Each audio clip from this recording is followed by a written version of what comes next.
Ayun na, nag-drone na siya. Ayun yung drone na. 360. Please. Nagtitake siya ng 360 photos. Dito pa lang ako sa may, siguro nasa part ng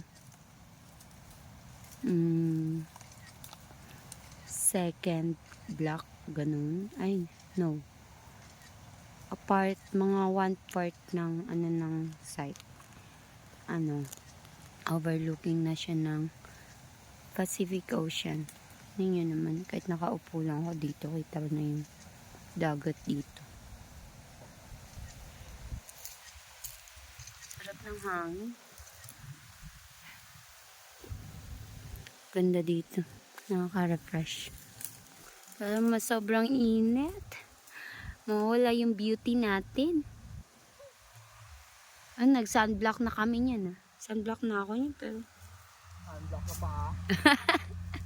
nag-sunblock kasi ako pa. Naman yung mukha ko sa paa mo. Sunblock na.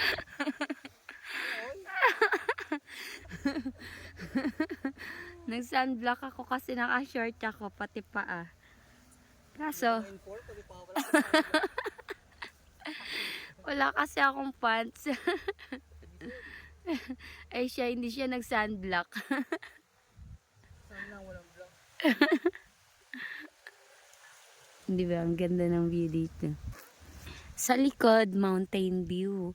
Pag tiningnan nyo po yung mountains na yan, malayo pa po yan dito. Akala nyo lang pong malapit. Pero, malayong lalakarin nyo or ita-travel nyo papunta po dyan sa paahan ng bundok na yan. And then, sa likod po ng site na to, mayroon na po tayong cemented road. Napapaikutan po siya ng cemented road sa gilid. And then, highway po sa front, yung commercial area. And then, sa likod is barangay road. Tagus po yun ng barangay hall ng Janet po. Kaya po, good investment po talaga dito sa area na. Ayan. Ganda dito. Yan lang po. Bye-bye. Avail na po kayo.